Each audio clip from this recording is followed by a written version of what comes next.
കൊണ്ടുവന്ന സമയം ഞാൻ ദക്ഷിണ മേഖല സംഘടനാ സെക്രട്ടറി. എൻ്റെ ഗ്രാമത്തിൽ ഞാൻ സംഘത്തിൻ്റെ മുഖ്യ ശിക്ഷകനും മന്ദളം കോളേജിലെ നെടുകയാണെങ്കിലും ഞാൻ സെക്രട്ടറി. നാട്ടിൽ വരുമ്പം ഇത് അദ്ദേഹം ജനസംഘത്തിൻ്റെ സ്ഥാനീയ സമിതിയാണ്. ചുമതലയും കാര്യദർശി എന്നാണ് പറയുക, അധ്യക്ഷനും കാര്യദർശിയും. അതുപോലെ ഒട്ടേറെ കാര്യങ്ങൾ കേസരിയുടെ ഏജൻ്റായി ഞാൻ ആ പ്രീ ഡിഗ്രി പഠിക്കുമ്പോൾ കേസരി സൈക്കിളിൽ കൊണ്ടുവരുന്ന വിറ്റേൻ്റെ പേരിൽ എൻ്റെ പിതാവ് എന്നോടൊന്ന് കാണിച്ച കാര്യങ്ങൾ ഞാൻ ഓർക്കുകയാണ്. അപ്പോൾ ഈ ഒരുപാട് ഓർമ്മകൾ രാമപിള്ള സാറോട് ബന്ധപ്പെട്ടു. എൻ്റെ ഗ്രാമത്തിൽ അദ്ദേഹം വന്നപ്പോൾ ആദ്യമായി ജനസംഘത്തിൻ്റെ എല്ലാം ഒന്നിച്ച് ഒത്തുകൂടാൻ വന്നപ്പോൾ അദ്ദേഹം വന്നു. എൻ്റെ അച്ഛനൊരു സജീവ രാഷ്ട്രീയമുള്ള ആളാണ്. ഒരു ഒരു പട്ടന്താണ്ട് പിള്ളയുടെ കക്ഷിയുടെ എൻ്റെ ഗ്രാമത്തിലെ അദ്ദേഹം അതിൻ്റെ സെക്രട്ടറിയാണ്, പഞ്ചായത്തിൻ്റെ സെക്രട്ടറിയാണ്. വൈകുന്നേരമാണ് അദ്ദേഹം എത്തിയത്. എനിക്ക് എൻ്റെ വീട്ടിലേക്ക് അദ്ദേഹത്തെ കൊണ്ടുപോകാനുള്ള ധൈര്യം ഉണ്ടായിരുന്നു. ഈ സമയത്ത് രാമപിള്ള സാറ് ഒരു കടയുടെ 2ാം നിലയിലുള്ള മുറി ഒരുക്കി ഹോട്ടലിൽ നിന്നൊരു കുതിച്ചോറും കൊണ്ട് കൊടുത്തിട്ട് അതിനൊക്കെ ധൈര്യം ഉണ്ടായിരുന്നുള്ളൂ. കാരണം 16-17 വയസ്സുള്ള സമയത്താണ്. ഇത്തരം ഓർമ്മകൾ ജീവിതത്തിലെന്നും വഴികാട്ടിയായി നിൽക്കുന്നു. അതുകൊണ്ട് അപഭ്രംശം ഉണ്ടാകില്ല, പൊതുപ്രവർത്തനത്തിൽ പാളം തെറ്റിപ്പോകുന്നില്ല. ഇതെൻ്റെ മാത്രം അനുഭവമല്ല. രാജഗോപാൽജി അദ്ദേഹം പാലക്കാട് 23ാമത്തെ വയസ്സിൽ സംഘടനാ പ്രവർത്തനത്തിന് വേണ്ടി നിയോഗിക്കപ്പെട്ട് അവിടെ പോയപ്പോൾ അതിലുള്ള ഒരു ഉൽപ്പന്നം കൂടിയാണ് അന്നത്തെ അഭിഭാഷകവൃത്തി ഉണ്ടായിരുന്ന രാജഗോപാൽജി എന്ന വസ്തുത എത്ര പേർക്കറിയാം. ചരിത്രം ഒരു കുത്തൊഴുക്കാണ്. ഈ ചരിത്രത്തിൽ നിന്നും വേണ്ടത് നമ്മൾ ഒപ്പിയെടുക്കുന്നില്ലെങ്കിൽ ആ ഒഴുകിപ്പോലെ തിരിച്ചു കിട്ടില്ല. ഇതാണ് എനിക്ക് പറയാനുള്ളത്. പരമേശ്വർജിയോട് അദ്ദേഹത്തിൻ്റെ ജീവിതകാലത്തെക്കുറിച്ച് എഴുതണമെന്ന് ഞാൻ പറഞ്ഞപ്പോൾ പരമേശ്വർജി അന്നതിന് വിമുഖനായിരുന്നു. അദ്ദേഹത്തിൻ്റെ കാഴ്ചപ്പാടതായിരുന്നു. പക്ഷെ നാളത്തെ ചരിത്രം പരമേശ്വർജി എങ്ങനെ ജനസംഘത്തെയും സംഘത്തെയും അതിൻ്റെ ആ മുന്നോട്ടുള്ള പ്രയാണത്തിലെ പങ്കുകൾ അദ്ദേഹത്തെ നഷ്ടപ്പെട്ട ശേഷം നമുക്ക് മറ്റുള്ളവരിൽ നിന്ന് കേട്ടറിവും അനുഭവവും വ്യത്യസ്തമാണ്. ഇവിടെ ഞാൻ പരാജയപ്പെടുന്നു പറയുന്നില്ല, അതൊരു തത്വശാസ്ത്രമാണ്. ആ തത്വശാസ്ത്രം പഠിപ്പിച്ചത് കൊണ്ടാണ് മിസ തടവുകാരൻ കഴിഞ്ഞ് പരമേശ്വർജി അദ്ദേഹത്തിൻ്റെ പ്രസ്ഥാനം കൂടി ലയിച്ച ഒരു പാർട്ടി 77 മാർച്ച് 21 ജനവിധി പ്രകാരം അധികാരം ഏറ്റെടുത്തപ്പോൾ ഞാൻ അവിടെയല്ല. ഭാരതീയ ജനസംഘത്തിന് അഖിലേന്ത്യാ ഉപാധ്യക്ഷനായി കിട്ടിയ അപൂർവമായ ബഹുമതി ജനസംഘത്തിന് 14ാം ദേശീയ സമ്മേളനം മാത്രമാണ് ദക്ഷിണേന്ത്യയിൽ നടന്നത്. അതെല്ലാം കഴിഞ്ഞ് ആലോചിക്കുക, അദ്ദേഹം മാറി നിന്നൊന്നും മാത്രമല്ല, എനിക്ക് അധികാരമല്ല അന്തിമമായ എൻ്റെ അഭിലാഷം, എൻ്റെ ബന്ധാവ് എൻ്റെ തത്വശാസ്ത്രമാണെന്ന് പഠിപ്പിച്ച ആ കാര്യം ഞാൻ ഓർക്കുകയാണ്. അതുകൊണ്ടാണ് ഇവിടെ നിന്ന് ഒരാൾ ജയിക്കാത്ത സാഹചര്യത്തിൽ മധ്യപ്രദേശിൽ നിന്നും ഒരു MBA കൊടുക്കാനായി അഖിലേന്ത്യാ തലത്തിൽ തീരുമാനമുണ്ടായപ്പോൾ എല്ലാവരും നിർദ്ദേശിച്ച പേര് പരമേശ്വർജിയുടേതായിരുന്നു. അവിടെ പരമേശ്വർജി പറഞ്ഞ വാക്ക് ഞാൻ ഓർക്കുന്നു, I am not in politics, let Rajagopal മന്ത്രിയായി. ഇതൊരു പാർട്ടി മാത്രമല്ല, എല്ലാ പാർട്ടികളിലും ഇത്തരം ചില സംഭവങ്ങൾ ചൂണ്ടിക്കാണിക്കാൻ സാധിക്കും. കമ്മ്യൂണിസ്റ്റ് പാർട്ടിയുടെ ചരിത്രത്തിലെ ഏറ്റവും കൂടുതൽ ത്യാഗം സഹിച്ച നേതാവ്, അദ്ദേഹത്തെ സംബന്ധിച്ചിടത്തോളം ഞാൻ വിശദമായി അങ്ങനെ പോകുന്നില്ല ഇതിലേക്ക്. ആലപ്പുഴയുടെ ജില്ലാ കമ്മിറ്റി ഓഫീസിൽ പിടിച്ചുകൊണ്ടിട്ട് 57-ൽ നിങ്ങളൊരു രാജ്യസഭയിലേക്ക് ഒപ്പിടണമെന്ന് പറഞ്ഞപ്പോൾ എനിക്കത് വേണ്ട എന്ന് പറഞ്ഞ പുതുപ്പള്ളി രാഘവനെ ഞാൻ ഓർക്കുകയാണ്. അന്നത്തെ സുഗതൻ സാറാണ് സെക്രട്ടറി, ത്യാഗിയാണ്.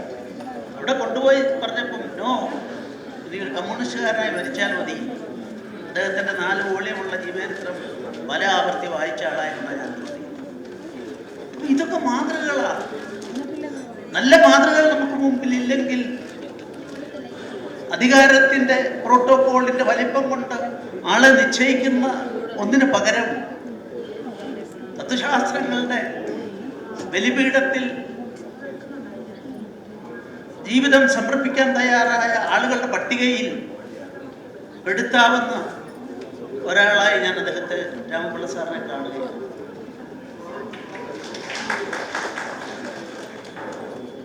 ഏഴ് പതിറ്റാണ്ട് കാലത്തെ ജീവിതം, പൊതുജീവിതം, അതും ഒരു പ്രത്യയശാസ്ത്രത്തിൽ അതിൻ്റെ അടിത്തറയിൽ.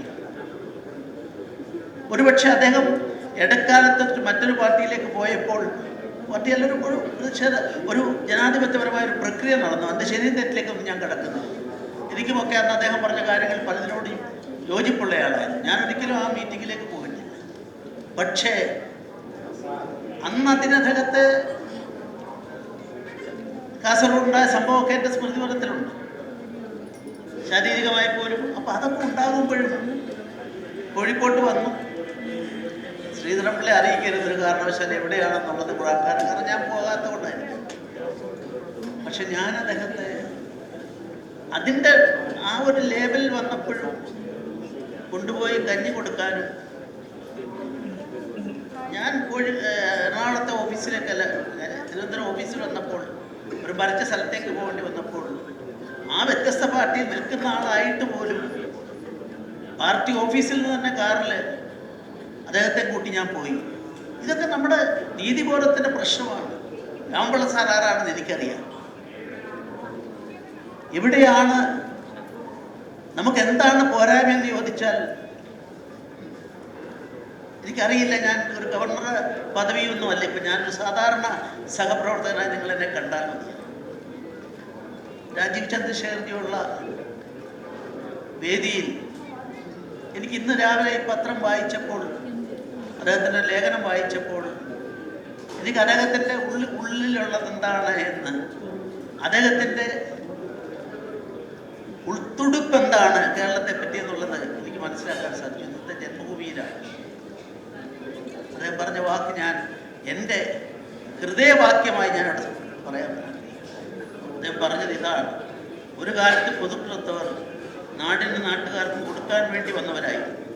കാലം മാറിയപ്പോൾ കാഴ്ചപ്പാടും മാറുന്നു. കൊടുക്കാൻ വന്നവരുടെ ഇടം എടുക്കാൻ വന്നവർ കയ്യേറുകയാണ്.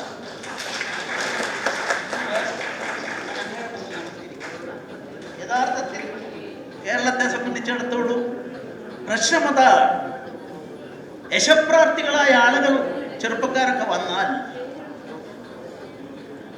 അങ്ങോട്ട് കൊടുക്കുന്നവരുടെ രാഷ്ട്രീയം, സ്വത്തും പണവും ജീവനും ഇതെല്ലാം അങ്ങോട്ട് കൊടുക്കുന്നവരുടെ രാഷ്ട്രീയം. ആ അങ്ങോട്ട് കൊടുക്കുന്നവരുടെ രാഷ്ട്രീയം ഇങ്ങോട്ട് കണക്ക് പറഞ്ഞ് വാങ്ങുകയോ പിടിച്ചു വാങ്ങുകയോ ചെയ്യാൻ വേണ്ടിയുള്ള പശ്ചാത്തലത്തിലേക്ക് എത്തുമ്പോൾ ഒരു സ്ഥാനം ആഗ്രഹിക്കുന്ന തെറ്റൊന്നുമില്ല. പൊതുപ്രവർത്തകനാകാൻ ആഗ്രഹിക്കുന്നതിലും ആ സ്ഥാനത്ത് വരാൻ ശ്രമിക്കുന്നതിലും തെറ്റില്ല. പക്ഷെ പണ്ഡിറ്റ് ദീനദയാൽ ഉപാധ്യായ പറഞ്ഞ അങ്ങനെ വന്നാൽ അത് നിരസിക്കുന്നതും തെറ്റാണ്. അതേസമയത്ത് അതിനുവേണ്ടി പാടില്ലാത്തതൊന്നും ചെയ്യാനും പാടില്ല എന്ന് പറഞ്ഞ ദീനദയാൽജിയുടെ കേരളത്തിൽ ഇന്ന് ജീവിച്ചിരിക്കുന്ന അദ്ദേഹത്തിൻ്റെ പിൻഗാമികളിൽ ഒന്നാമനായി ഞാൻ രാമപിള്ള സാറിനെ കാണും. എത്ര അനുഭവങ്ങളാണ് മണിക്കൂറുകൾ പറയാനുണ്ടാകും. അത് ആദ്യമായി പ്രസിഡൻ്റായപ്പോൾ ഞാനായിരുന്നു റിട്ടേണിംഗ് ഓഫീസർ. അന്നൊരു പ്രധാനപ്പെട്ട ഒരാളെ, അതിപ്പോൾ ഇല്ല, BJP-യിൽ BJP-യുടെ അംഗമൊന്നുമല്ല, അദ്ദേഹത്തെ പ്രസിഡൻ്റാക്കണം തീരുമാനമെടുത്ത് അത് പ്രഖ്യാപിക്കുന്ന ചടങ്ങായി മാത്രം ആ പേര് വന്നപ്പോൾ അവിടെ നിന്നും AK ശങ്കരമേനോൻ കൊയിലാണ്ടിയിലെ AK ശങ്കരമേനോൻ കൂട്ടരും കൂടി ചോദിച്ചു, ഞങ്ങൾ സമ്മതിക്കില്ല. ബാലകൃഷ്ണൻ സാറിനൊക്കെ ഓർമ്മയുണ്ടോ? റിട്ടേണിംഗ് ഓഫീസറായിരിക്കുന്ന അവസരത്തിൽ ഞാൻ സമ്പത്തെ ഞങ്ങളുടെ ഉള്ളിലെ കാര്യങ്ങളാണ് പറയുന്നത്. സമ്പത്തി അവിടെ നിന്നാണ് ഒരു രക്ഷയുമില്ലാന്ന് കണ്ടപ്പോഴാണ് രാമപിള്ള സാർ എന്നും മറ്റുള്ളവരെ സ്റ്റേജിൽ കയറ്റാൻ നിൽക്കുകയും തട്ടിന് പിന്നിൽ നിൽക്കുകയും ചെയ്യുന്ന ആളാണ്. അദ്ദേഹത്തെ അന്ന് പ്രസിഡന്റാക്കാൻ എല്ലാവരും നിർബന്ധിതരായി എന്ന് പറയുന്ന ഒരു കാലഘട്ടത്തെ, അങ്ങനെയാണ് അദ്ദേഹം പ്രസിഡന്റായതെന്ന് അന്നത്തെ റിട്ടേണിംഗ് ഓഫീസറായിരുന്ന ഞാൻ ഇവിടെ പറയാൻ ആഗ്രഹിക്കുകയാണ്. ഇതൊക്കെ മാതൃകകളാണ്.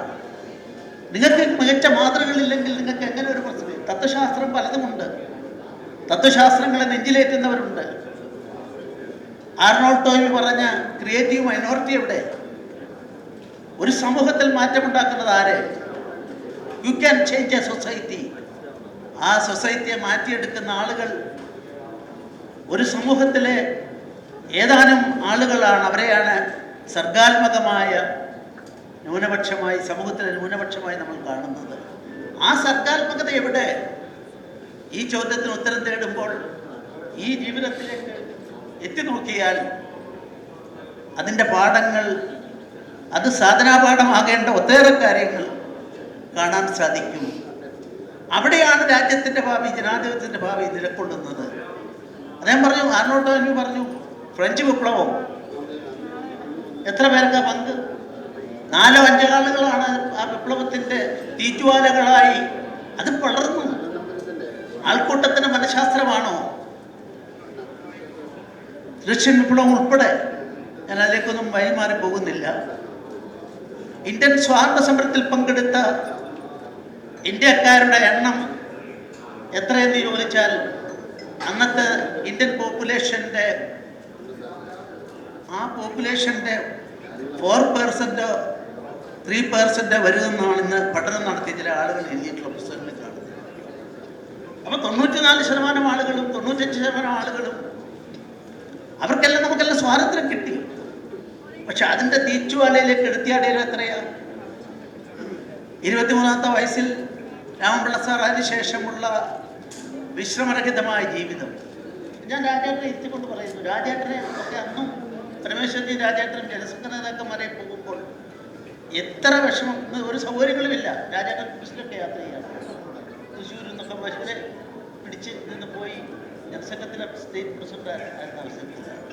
അപ്പം ഇത് വരുന്ന സമയത്ത് നിങ്ങളൊന്ന് ആലോചിക്കുക.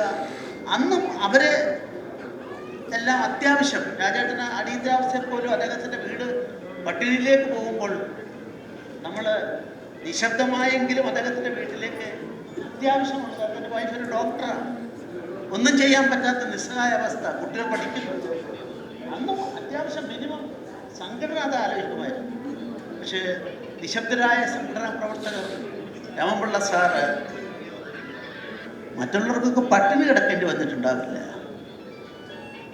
രാമപിള്ള സാറ് കാൽനടയായി യാത്ര ചെയ്ത് നിശബ്ദമായി പ്രവർത്തിച്ച് എത്രയെത്ര ആളുകളെയാണെന്ന് മാറ്റിയെടുത്തത്.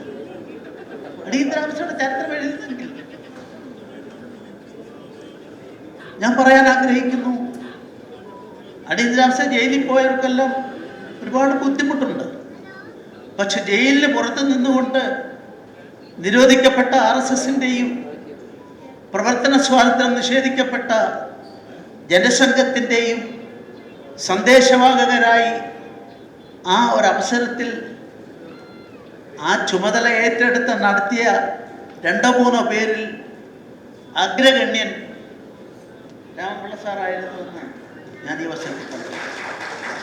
MA ബേബി എന്നോടൊരിക്കൽ പറഞ്ഞു, ഇപ്പം അത് ഓർക്കുന്നുണ്ടോ എനിക്കറിയില്ല, അടിയന്തരാവസ്ഥ കാലഘട്ടത്തിൽ കുരുക്ഷേത്രം ഒന്നുമില്ല, വാർത്തകളൊന്നും വരില്ല, സെൻസർഷിപ്പാണ്. ഒരുപക്ഷെ ഇന്ത്യൻ പ്രധാനമന്ത്രി ഇപ്പോൾ വിളിച്ചു കൂട്ടിയൊരു യോഗത്തിൽ NDA മുഖ്യമന്ത്രിമാരോട് പറഞ്ഞത് അടുത്ത ജൂൺ 26, 25, 26കളിൽ രാജ്യമാസകലം ജനങ്ങളിലേക്ക് അടിയന്തരാവസ്ഥയെ പറ്റിയുള്ള ഓർമ്മകൾ 50 കൊല്ലം തികയുന്നു എത്തിക്കാനാണ്. നമുക്ക് രാമപിള്ള സാറിനോട് നീതി കാണിക്കാൻ സാധിച്ചു. ഇതൊക്കെ പറഞ്ഞാൽ ഒരുപാട് സമയമെടുക്കും. സമയമെടുത്തോളം പറഞ്ഞാലും ഞാൻ മര്യാദകൾ കാണിക്കാൻ പാടില്ല. ഇത്ര ആളുകൾ പ്രസംഗിക്കാനുള്ള വേദിയാണ്. അദ്ദേഹത്തിന് ഒരു സംഭവം ഞാൻ പറയാം. ഒരു വലിയ വ്യത്യാസം അദ്ദേഹത്തിന് വന്നത്, രാമപിള്ള സാർ അടുത്തൊക്കെ വേണ്ടി പോയപ്പോൾ അദ്ദേഹത്തിന് മേൽമീശ ഉണ്ടായിരുന്നില്ല. എന്നിട്ട് മീശ വെച്ചു, ഒരു പേര് വേറെ സ്വീകരിച്ചു. അത് സ്കൂട്ടറൊക്കെ കൊണ്ട് അങ്ങനെ പോവുകയാണ്. അപ്പോഴാണ് കളമശ്ശേരിയിൽ നിന്ന് കുരുക്ഷേത്രം അച്ചടിച്ചതും എല്ലാം കയ്യിലാണ് കൊണ്ടുപോവുക. അവിടെ കളമശ്ശേരിയിൽ ആ അദ്ദേഹം പോയ ബസ്സിൽ ഒരു പോക്കറ്റടി നടന്നു. അപ്പം എല്ലാവരും കൂടെ ആരാണ് പോക്കറ്റ് അടിച്ചത്? നമ്മൾ സാർ പോക്കറ്റ് അടിച്ചു, എനിക്കറിയില്ല. എല്ലാവരും പറഞ്ഞു പോലീസ് സ്റ്റേഷനിലേക്ക് പോകാം. കളമശ്ശേരി സ്റ്റേഷനിലേക്ക് പോവുകയാണ്. കണ്ടാൽ രാമപിള്ള സാറാണ് പോക്കറ്റ് അടിച്ചത്. അദ്ദേഹം ഉള്ളുകൊണ്ട് വിറയ്ക്കുന്നുണ്ടായിരുന്നു. കാരണം ഈ കുരുക്ഷേത്രം അവിടെ ഇരിക്കുകയാണ്. രാമപിള്ള സാറ് വേറെ പേരാണ് സദാശിവപ്പണിക്കൊക്കെ പറഞ്ഞാണ് പോകുന്നത്. ഈ സാധനം അവിടെ നിന്ന് പിടിച്ചാൽ പിന്നെ ഉണ്ടാകുന്ന ഞാൻ പറയേണ്ട ആവശ്യമുണ്ട്. ഇങ്ങനെ ത്യാഗം സഹിച്ച എത്ര പേര് നമുക്കിടയിൽ ഒരുപാട് ആളുകൾ ഉണ്ടായിരുന്നു. കേരളത്തിൻ്റെ ചരിത്രം അതാണ്. ഇതൊന്നും നമുക്ക് ആ ജനങ്ങളിലേക്ക് എത്തിക്കാൻ സാധിച്ചിട്ടില്ല. അവിടെ നമ്മൾ പരാജയപ്പെട്ടു. നമ്മൾ എല്ലാവരും ഉള്ള വേദിയാണ്. അവരുടെ നല്ല പ്രസംഗിക്കുന്നത് ഞാൻ പറഞ്ഞു. പഴയ ഈ കഴിഞ്ഞ 10 കൊല്ലത്തെ മാധ്യമങ്ങളോട് ഞാൻ വെല്ലുവിളിക്കൊന്നുമല്ല. ചരിത്രമെടുത്താൽ അടിയന്തരാവസ്ഥക്കെതിരെ പോരാട്ടം നടത്തിയത് നക്സലൈറ്റുകളാണെന്നാണ് പറയുന്നത്. ഏത് നക്സലൈറ്റുകളാണ്? ഈ സിസ്റ്റം മാറ്റണം, ജനാധിപത്യം തിരിച്ചു കൊണ്ടുവരണം. അതിനുവേണ്ടി പോരാടിയ ഏതെങ്കിലും ഒരാളെ കാണാൻ സാധിക്കൂ? രണ്ട് പോലീസ് സ്റ്റേഷൻ അക്രമം ഉണ്ടായി. യൂണിവേഴ്സിറ്റിക്ക് അടുത്ത് വെച്ച് ഒരാൾ പെട്രോൾ ഒഴിച്ച് ആത്മഹത്യ ശ്രമിച്ചു. ഒരു പോലീസുകാരനും മരിച്ചു, ഒരു DSP മരിച്ചു, 2 പേര് മരിച്ചു. ഈ വ്യവസ്ഥ അംഗീകരിക്കില്ല. പോരാടും. നിങ്ങൾ അടിച്ചോളൂ, കൊന്നോളൂ. ഗാന്ധിയൻ മോഡൽ. ഞാനൊക്കെ സമരത്തിന് പോയ വിദ്യാർത്ഥിയായിരുന്നു. ആ ഒരു കാലഘട്ടത്തിൻ്റെ മുഴുവൻ ഒപ്പിയെടുത്ത് കൊടുക്കേണ്ട നമ്മൾ പാലിച്ച മൗനം സമ്പത്തെ കുറ്റകരമാണെന്ന് പറയാതിരിക്കാൻ നിർവാഹമില്ല. കുറ്റകരമായ മൗനത്തിലായിരുന്നു. ഉത്തരേന്ത്യയിലെ 10 സംസ്ഥാനങ്ങൾ, ഇത് രാജീവ് ചന്ദ്രശേഖർജിയോട് കേൾക്കാൻ വേണ്ടി ഞാൻ ഒന്നുകൂടെ പഠിച്ച ഒരു കാര്യമായതുകൊണ്ട് ഞാൻ പറയുകയാണ്. സമ്പത്തെ 20ൽ 20 സീറ്റും ബാലറ്റിലൂടെ ഏകാധിപത്യത്തിൽ നൽകിയ സംസ്ഥാനം ഏതാ? Not even a single seat for LDF ഉണ്ടോ? കർണാടകം 28ൽ 26 ഗൗഡ കേസുകളുടെയും മറ്റൊരാളും അല്ലാണ്ട് ബാക്കി അറിയില്ല. തമിഴ്നാട് 39 സീറ്റുള്ളതിൽ ADMKയ്ക്ക് അന്ന് കേന്ദ്രം ഭരിക്കുന്ന കക്ഷിക്കുമായി 33 സീറ്റ് കൊടുത്തവരെ തമിഴ്നാട്ടുകാരാണ്. ആന്ധ്രാപ്രദേശിൽ 41 എംപിമാരെ തെരഞ്ഞെടുത്തപ്പോൾ 39 നൽകിയത് 39 നൽകിയത് ഏകാധിപത്യത്തെ അരിയിട്ട് വാഴ്ത്തിക്കൊണ്ടായിരുന്നു. അതേ സമയത്ത് ഒന്നുകൂടെ പഠിച്ചോളൂ. 10 ഉത്തരേന്ത്യയിലെ സംസ്ഥാനങ്ങളെ നമ്മൾ വിളിക്കാറുള്ള കൗബെൽറ്റ് എന്ന് പലപ്പോഴും ആക്ഷേപിക്കാറുണ്ട്. കൗബെൽറ്റ്. ഈ കൗബെൽറ്റിൽ 232 സീറ്റുള്ളതിൽ 71 തെരഞ്ഞെടുപ്പിൽ 224 സീറ്റും നൽകിയത് അന്ന് ഭരിക്കുന്ന സംവിധാനത്തിനാണ്. ഞാൻ പേരൊന്നും പറയുന്നില്ല, എല്ലാവർക്കും അറിയാം. പക്ഷേ 77 തെരഞ്ഞെടുപ്പ് നോക്കിയാൽ 3 സീറ്റ് ഒഴികെ 232ൽ 229 ഏകാധിപത്യത്തിനായിട്ട് വിധി എഴുതിയപ്പോഴാണ് ഇന്ത്യയിൽ സമ്പത്തെ ഏകാധിപത്യം ഇല്ലാതായത്.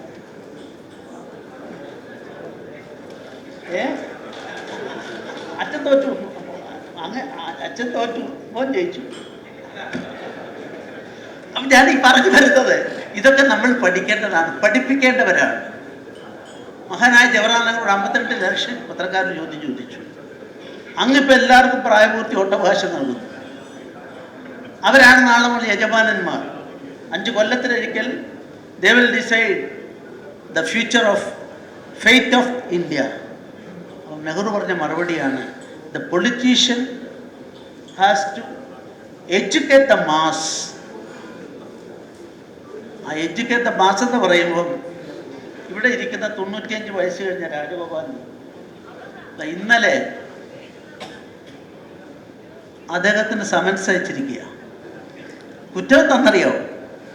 ശ്രീധരൻപിള്ളയും രാജഗോപാൽജി എല്ലാം ചേർന്നുകൊണ്ട് മാന്നാർ പോലീസ് സ്റ്റേഷന് മുമ്പിൽ ഒരു വണ്ടി അടിച്ചു പൊളിച്ചു. ഞാനൊരു അഭിഭാഷകനായിട്ട് എനിക്ക് അപ്പോൾ ഞാനിത് കഴിഞ്ഞപ്പോൾ ഞാൻ പറഞ്ഞു ഗവർണറൊന്നും ചെയ്യാൻ പറ്റില്ല, ഇത് കഴിഞ്ഞ് ഞാൻ നേരിട്ടോളാം. അപ്പം ഞാൻ നേരിട്ടതാണ്. അപ്പോഴാണ് അറിയുന്നത് ഞങ്ങൾക്കൊന്നും ഒരു വിലയില്ല.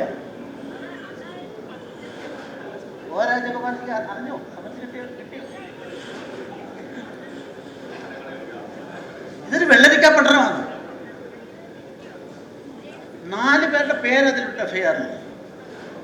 എന്നത്തെ സംഭവമാണ് 2018 ശബരിമല സമരത്തിനോട് ബന്ധപ്പെട്ട് ഏതോ വണ്ടി ആക്രമിച്ചു എന്നുള്ളതാണ്. ഞാൻ മാന്നാർ പോയിട്ടില്ല, എനിക്ക് മാന്നാർ അറിയില്ലെന്ന്. പക്ഷെ എഴുതിയേക്കുന്ന എന്താണെന്നറിയോ?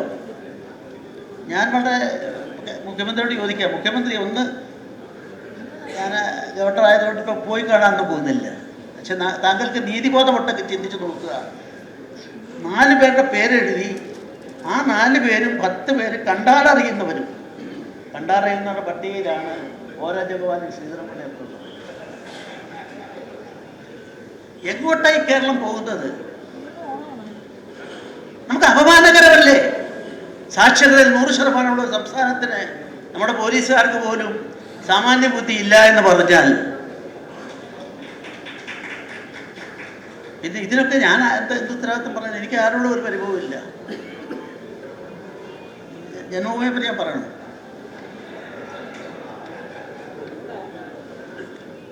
എന്നെപ്പറ്റി നിങ്ങൾക്ക് എല്ലാവർക്കും എനിക്കൊരു പേര് കിട്ടിയത്, ശബരിമല സമരക്കാലത്ത് ഒരു പേര് കിട്ടിയത് നിങ്ങൾക്ക് ഓർമ്മയുണ്ട്.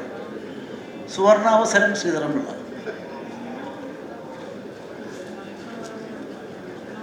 ഒരു പാർട്ടി പ്രവർത്തകരോട് സംസാരിച്ചാൽ പറഞ്ഞു ശബരിമല ഒരു സുവർണാവസരമാണ്, അത് ഗാന്ധിയൻ മോഡൽ സമരം കൊണ്ട് നമുക്കിത് മാറ്റിമറിക്കാം, നമുക്ക് കിട്ടിയ ഗോൾഡൻ ഓപ്പർച്യൂണിറ്റിയാണ്. ഞാൻ പറഞ്ഞു, ഞാൻ നിഷേധിച്ചിട്ടില്ല. നോൺ ബെയിലബിൾ ഓഫൻസിൽ എന്നെ പെടുത്തി. ഞാൻ മുൻകൂർ ജാമ്യത്തിനും പോയില്ല, കിടക്കകത്ത് കിടക്കാം. എൻ്റെ മകൻ അഭിഭാഷകനായിട്ട് ഹൈക്കോടതിയിലുണ്ട്. അവന് അച്ഛന് ജയിലിൽ പോകുമ്പോഴല്ലേ അവൻ്റെ സങ്കടം. എന്നോട് ചോദിക്കാതെ അവൻ്റെ കാഷ്യം കൊടുത്തു. കാഷ്യം കൊടുത്തപ്പം ആ കാഷ്യത്തിനകത്തിൽ കേരള ഹൈക്കോടതി പറഞ്ഞിരിക്കുന്നത് സ്വന്തം പാർട്ടി പ്രവർത്തകരോട് പാർട്ടി വേദിയിൽ ഗാന്ധിയൻ മോഡൽ സമരത്തിന് പോകാൻ അതിന് ഇതൊരവസരമാണ്, അസുലഭമായ സന്ദർഭമാണ്, ഗോൾഡൻ ഓപ്പർച്യൂണിറ്റി എന്ന് പറഞ്ഞാൽ അതിന് 505 അനുസരിച്ചുള്ള നോൺ ബെയിലബിൾ ഓഫൻസ് എടുക്കുന്ന ബാക്കി ഞാൻ ഡാഷ് കാരണം ആരെ അപമാനിക്കാൻ ഗവർണറായതുകൊണ്ട് ഞാൻ ആഗ്രഹിക്കുന്നു. കാഷ് ചെയ്തപ്പോൾ എല്ലാ പത്രങ്ങളും വലിയ വാർത്തയാണ്. അതിൽ രാമപിള്ള സാറിൻ്റെ ജന്മഭൂമിയുടെ, ഞാനിലേക്ക് വരാം, ജന്മഭൂമിയുടെ വാസ്തവത്തിൽ ഗൈഡ് ലൈൻ കൊടുക്കാൻ ഇരിക്കുന്നത് ജന്മഭൂമിക്കെതിരായിട്ടല്ല ഞാൻ പറയും. അത് വാർത്തയായി വരാത്ത ഏക പത്രം ഞാൻ മാനേജിംഗ് എഡിറ്ററായിരുന്ന എൻ്റെ അധ്വാനമുള്ള ഒന്നാണ് എന്ന് പറയേണ്ടി വരുന്നതിൽ എനിക്ക് വിഷമമുണ്ട്. ഇതൊക്കെ എന്താ പറയാൻ കാരണം എന്നറിയാം? പഠിക്കണം. പഠിക്കാത്തവരുണ്ടായാലുണ്ടാകുന്ന വിഷമമാണ്. അന്നേ ദിവസം ആ പത്രത്തിൻ്റെ ഫ്രണ്ട് പേജിൽ വേറൊരു കേസ് ഹൈക്കോടതി റദ്ദ് ചെയ്തെടുത്ത് കൊടുത്തിട്ടുണ്ട്. അതേതാണെന്നറിയാം? യൂത്ത് കോൺഗ്രസ്സുകാരെ കല്ലെറിഞ്ഞപ്പം കണ്ണൂർ കല്ലെറിഞ്ഞ കേസ്, അത് ഹൈക്കോടതി റദ്ദ് ചെയ്തു. അത് ഫ്രണ്ട് പേജിൽ വാർത്തയും ഇതാകുമ്പോൾ ഇത് കൊടുക്കുകയോ ചെയ്തില്ലാന്ന് പറഞ്ഞു. അത് ഉപയോഗിച്ചാൽ പല കേസുകളിലും, പിന്നെ നിങ്ങൾക്ക് ഒരാളൊക്കെ എടുത്ത കേസില്ലേ, ഇപ്പം പറഞ്ഞില്ലേ, മാന്നാർ പോലീസ് സ്റ്റേഷൻ്റെ ക്രൈം നമ്പർ 222 അതിന് സംബന്ധിച്ച് കിട്ടിയില്ല. അപ്പം നമ്മൾ ഇതൊക്കെ ശ്രദ്ധിക്കണം, ബോധവൽക്കരിക്കണം. ആ ബോധവൽക്കരണം ഉണ്ടായാൽ കേരളത്തിലെ ജനങ്ങളെ ബോധവൽക്കരിക്കാൻ സാധിക്കുമോ? വിദ്യാഭ്യാസം കൊണ്ട് അത് കിട്ടുമായിരുന്നെങ്കിൽ 77 തെരഞ്ഞെടുപ്പിൽ ഏകാധിപത്യം വാഴട്ടെ എന്ന് പറഞ്ഞുകൊണ്ട് മാൻഡേറ്റ് ഏകാധിപത്യം നൽകാൻ നമ്മൾ തയ്യാറാകുമായിരുന്നില്ല. അതുകൊണ്ട് എൻ്റെ വിനീതമായ അഭിപ്രായം, ഇവിടെ ഞാനിപ്പോൾ ഒരു രാഷ്ട്രീയ പാർട്ടിയിലും ഇല്ല, ഇവിടെ രാഷ്ട്രീയ പാർട്ടി ഉണ്ടാകാൻ പാടില്ല. ഈ രാജീവ് ചന്ദ്രശേഖർ ഇത്രയും അഗാധമായി പഠിച്ചുകൊണ്ട് ഈ ഒരു പോയിന്റ് എഴുതിയത് നിങ്ങൾക്ക് എല്ലാവർക്കും, എല്ലാ രാഷ്ട്രീയ പാർട്ടികളുടെയും ആളുകൾക്ക് മികച്ച മാതൃകയാകട്ടെ. സേവനത്തിന് ഹൂ ഈസ് ഇന്ത്യൻ കോൺസ്റ്റിറ്റ്യൂഷൻ്റെ മർമ്മം എന്താ? Who is supreme?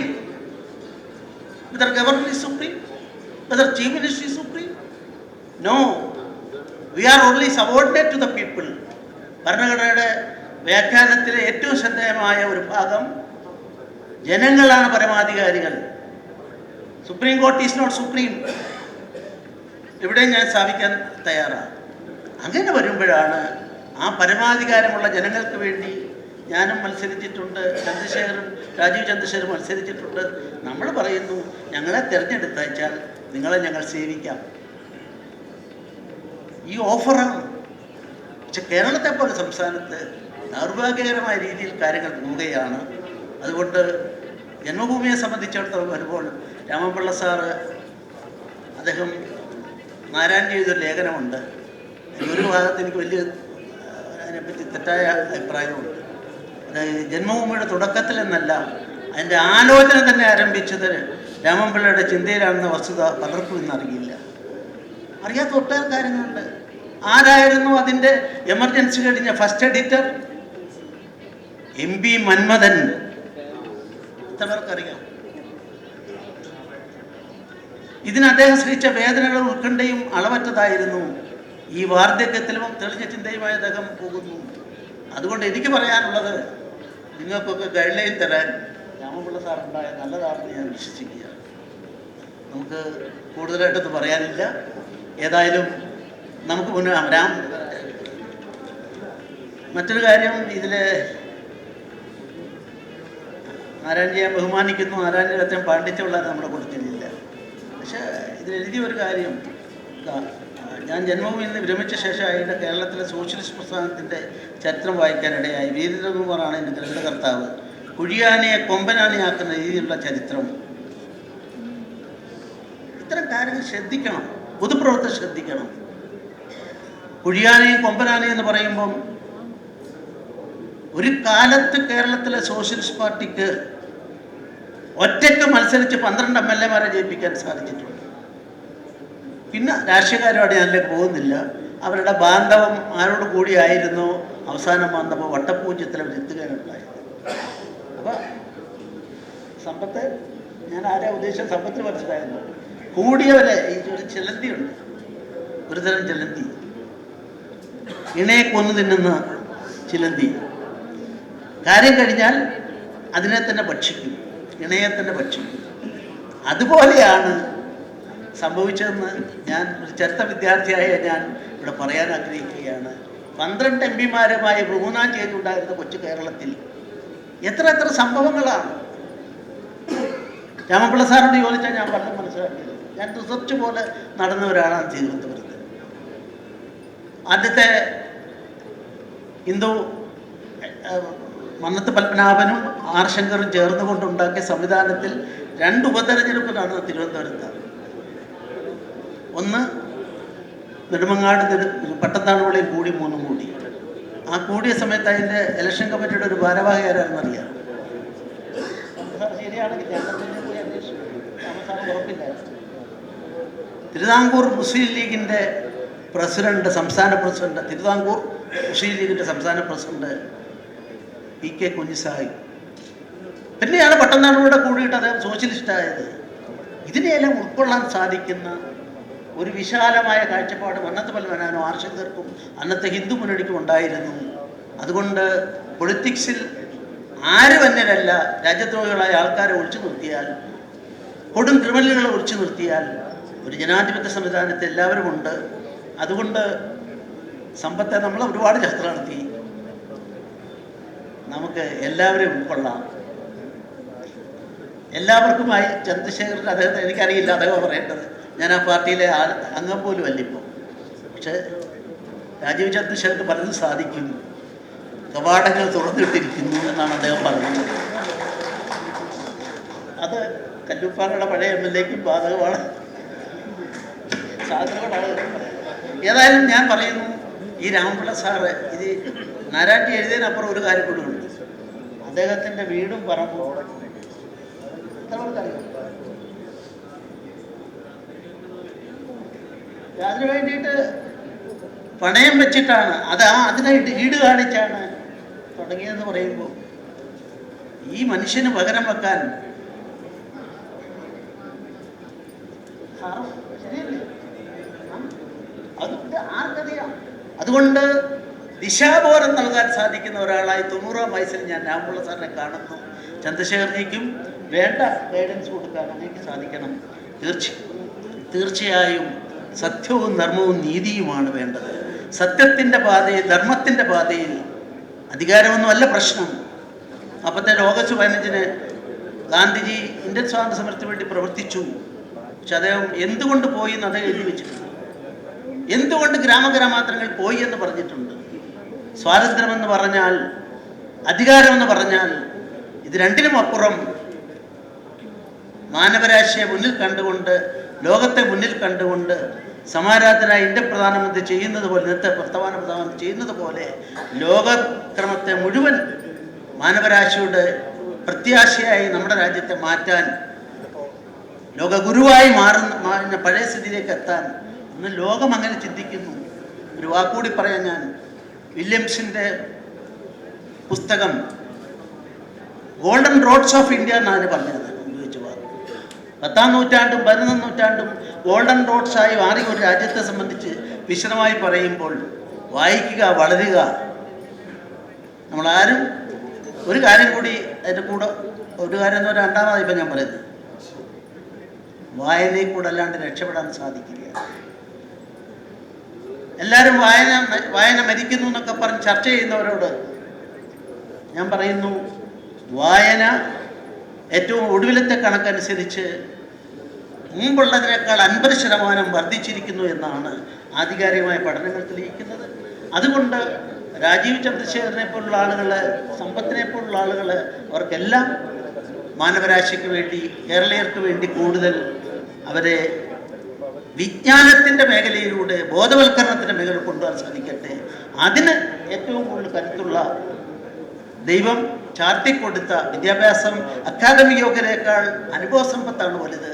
ആ അനുഭവ സമ്പത്തുള്ള രാമപിള്ള സാറിൻ്റെ തീർച്ചയായും ഇത് കിട്ടിയതൊരു ബഹുമതിയായി ഞാൻ കരുതുന്നു. ഇത് ഔപചാരികമായി തുടക്കം കുറിച്ചതായി പ്രഖ്യാപിക്കുന്നു. നമസ്കാരം.